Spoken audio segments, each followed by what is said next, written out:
મારું નામ પટેલ પલક કનુભાઈ છે। હું આજે તમને ગણિત વિષયમાં પ્રશ્ન પ્રવાહિતા કૌશલ્ય રજૂ કરીશ। નમસ્તે વિદ્યાર્થી મિત્રો, ધોરણ 7ના ગણિત વિષયના વર્ગમાં આપ સૌનું હાર્દિક સ્વાગત છે। આજે આપણે ગણિત વિષયમાં એક સરસ મજાના એવા એકમ ત્રિકોણ વિશે અભ્યાસ કરવાનો પ્રયત્ન કરીશું।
વિદ્યાર્થી મિત્રો, તમે જોઈ શકો છો કે આ આકૃતિ ત્રિકોણની છે।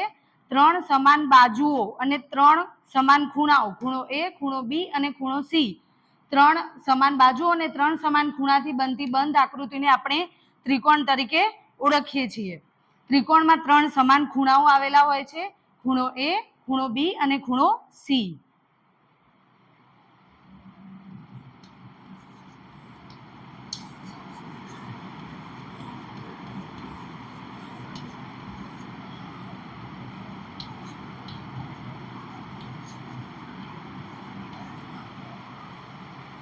અને ત્રિકોણમાં 3 સમાન બાજુ આવેલી હોય છે, બાજુ AB, બાજુ BC અને બાજુ AC।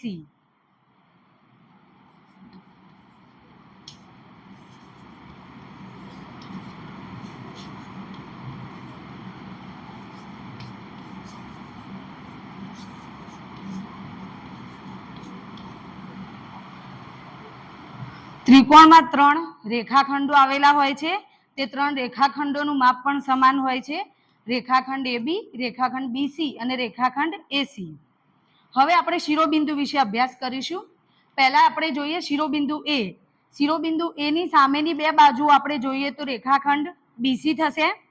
શિરોબિંદુ B ની સામેની બાજુ આપણે જોઈએ તો રેખાખંડ AC થશે અને શિરોબિંદુ C ની સામેની બાજુ આપણે જોઈએ તો રેખાખંડ AB થશે।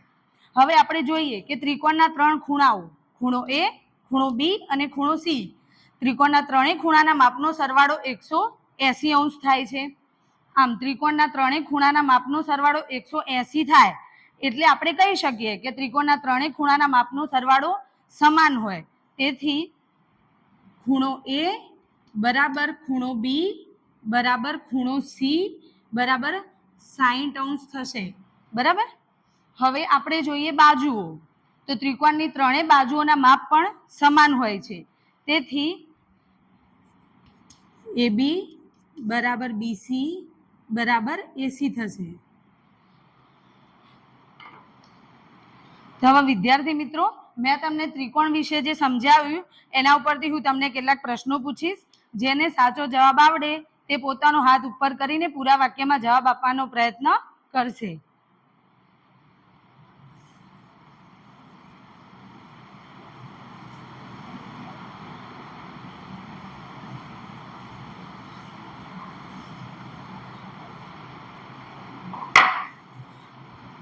ત્રણ ખૂણાઓ અને ત્રણ બાજુઓથી બનતી બંધ આકૃતિને શું કહે છે? ફાલ્ગુની, તમે બોલો. સરસ. ત્રિકોણમાં કેટલા ખૂણાઓ આવેલા હોય છે? રિયા, તમે બોલો. Very good. ત્રિકોણમાં કેટલી બાજુઓ આવેલી હોય છે? ઉર્વી. ત્રિકોણમાં કેટલા રેખાખંડો આવેલા હોય છે? નિધિ. શિરોબિંદુ એ ની સામેની બાજુ કઈ છે? સુગ્રા. સરસ. શિરોબિંદુ બી ની સામેની બાજુ કઈ છે? ઉર્વી. શિરોબિંદુ સી ની સામેની બાજુ કઈ છે? રિયા.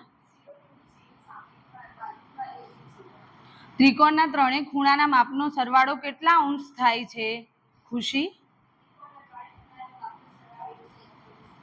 Very good. ત્રિકોણના ત્રણેય ખૂણાના માપ સમાન હોવાથી ખૂણા એ નું માપ કેટલું થાય? નિધિ. ખૂણા બી નું માપ કેટલું થાય? સુગ્રા. ખૂણા સી નું માપ? જો બાજુ AB બરાબર 2 સેન્ટીમીટર હોય તો બાજુ BC બરાબર કેટલા સેન્ટીમીટર થાય?